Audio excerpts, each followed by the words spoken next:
دا د هرات ښار دی چې د تاریخ په اوږدو کې یې ډېرې لوړې او ژورې لیدلې دي. داسې یو ښار چې د افغانستان غمی نومیږي او په ایشیا کې د تهذیب و تمدن مرکز پاتې شوی دی. داسې یو ښار چې وګړي یې نن سبا د خوندي ژوند په لټه کې د نړۍ کونج کونج ته مهاجر شوي دي. خو یو وخت و چې د نړۍ څخه به نور وګړي دغه ښار ته د ښه او خوندي ژوند په لټه کې راتلل.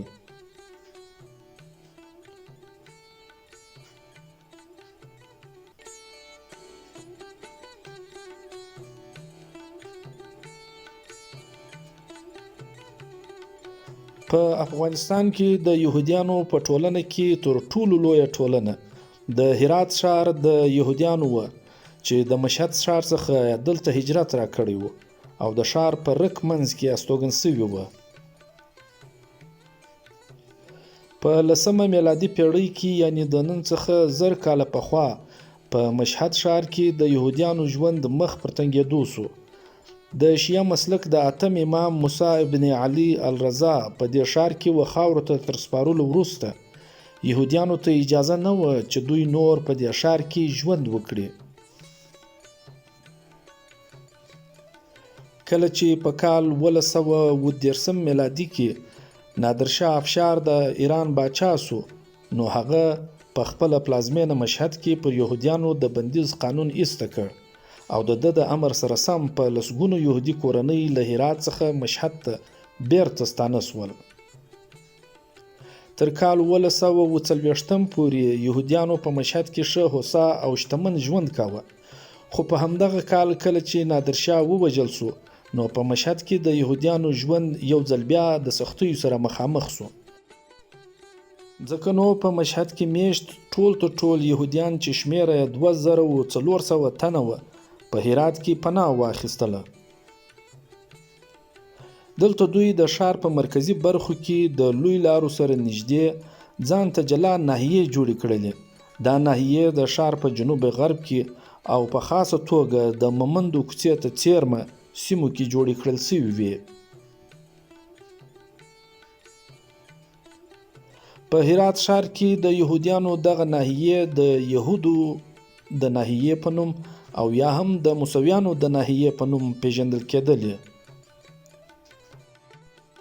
که څه هم تر یو څه مودې پورې د یهودیانو د ناحیې وګړو ځان ته یو جلا ژوند کاوه خو ډېر ژر یهودیانو د هرات ټولنیز بڼه خپله کړله ان چې په هرات ښار کې د مسلمان او یهودي ترمنځ هیڅ ټولنیز او کلتوري تقسیم پاتې نه شو. یهود ښځینه و نارینه و خپل یهودي پوښاک اغوستل پرېښود او د هرات د خلکو په څیر جامې اغوستل پیل کړې.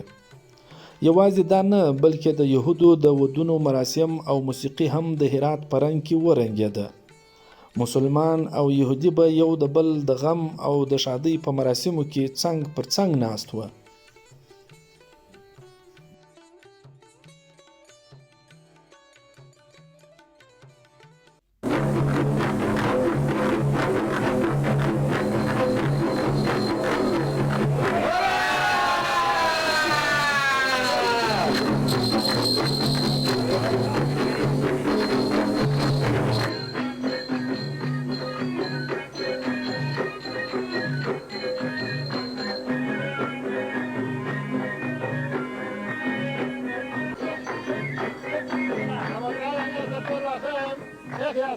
Afghanistan.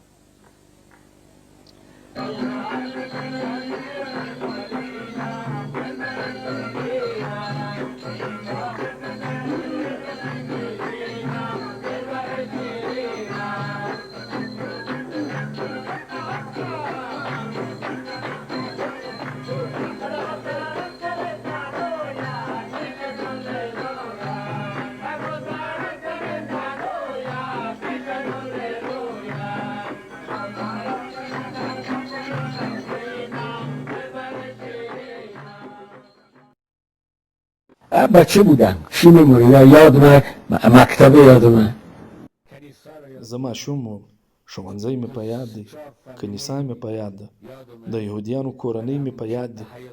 بیا داسې وه چې یهودیان په مشخصه توګه ناحیو کې نه اوسېدل، بلکې د مسلمانانو سره ګډ په ناحیو کې اوسېدل. دلته به یهودي کور و، هلته به پکې د مسلمان کور و. موږ هیچا په زور نه یو راشړلي، موږ په خپله خوښه له هرات څخه راووتل.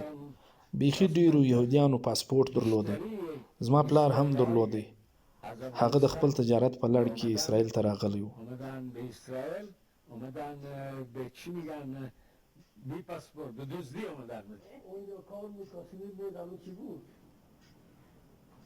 هلته یعنې په هرات کې کار و کسب و، همداسې کوم څه و چې هلته دې نه و.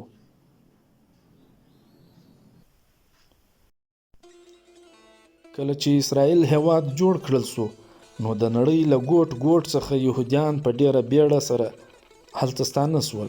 خو د افغانستان څخه یهودیان داسې په بیړه نه دي مهاجر سوي، بلکې ډېر په کراره او وخت پر وخت مهاجر سوي دي. د هرات یهودیان خو پر هرات ښار داسې مین وو چې هیڅکله یې نه غوښتل چې له دې ښار څخه کډې بار کړي. خو په افغانستان کې د جنګونو او شخړو له امله د هرات یهودیان هم پر دې مجبور سول چې له هرات څخه کډې وکړي. هر څوک دا ارمان لري چې خپل هېواد ته دې ستون سي. هر څوک که نر وي، که ښځه وي، که ملا وي، که هر څوک وي، دا ارمان لري. وطن خو بیا هم وطن وي. د وطن هواګانې، د وطن میوې، د وطن خواړه، بیا د افغانستان میلمه پالنه، هلته د خلکو انسانیت او د انسانیت سره مینه، دا په نړۍ کې بل ځای نشته. که چېرته حالات سم سي، زه په دا سبا وروانېږم. هلته مې یاد دي شیریخ به ډېر خوندور و. هلته په خوراکي توکو کې هیڅ کیمیکل نه ګډېدل، هر څه به طبیعي و. دلته په امریکا کې خو 90% خوراکي توکي کیمیکل لري.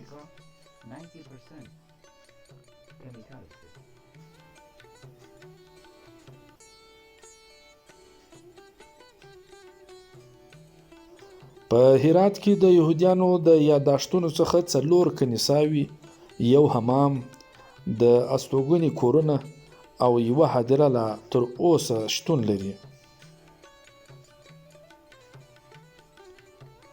4 پاتې کنیساوي یوحیا، ګرجیا، ګلګیا او شمایل نومیږي چې لا نن هم په هرات ښار کې ولاړې دي. دغه کنیساوي پر داسې انداز جوړې کړل سوي دي چې پکې د یهودیانو د مخصوص تعمیراتي طرز سره په هرات کې د عباسیانو د دورې تعمیراتي طرز هم پکې لیدل کیږي. په هر صورت دغه کنیساوي نن هم ودانې او په هرات ښار کې د یهودیانو د ښه ژوندانه په اړه تاریخي ګواهي ورکوي.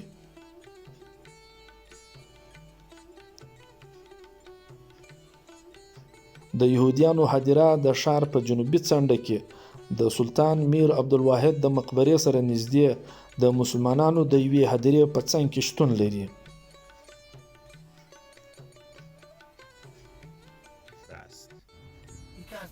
هیڅوک نه پوهیږي چې دلته څو قبرونه دي، 2000، 3000، 4000، 5000، خدای خبر چې څو قبرونه دي. د یهودیانو دغه هدیره په هرات ښار کې د مسلمانانو د یهودیانو سره د ښه انساني چلند کولو یوه بله تاریخي ګواهي ورکوي.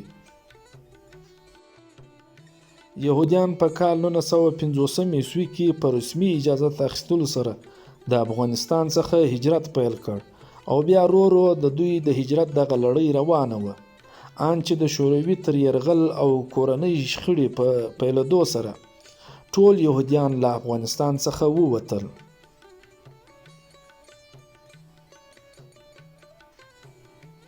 یوازې څو تنه د هرات له یهودیانو څخه پاتې وو چې په کابل کې د خپلې یوې کنیسا د خوندیتوب لپاره په کابل کې استوګن وو. خو په دې نږدو کې د جمهوریت تر سقوط وروسته د طالبانو له راتګ سره سم دوی ټول له افغانستان څخه کډه سول. زابلون، سیمنټوف وروستی یعنی آخري یهودي و چې په سپتمبر 2021 کې یې د کابل څخه کډه وکړله.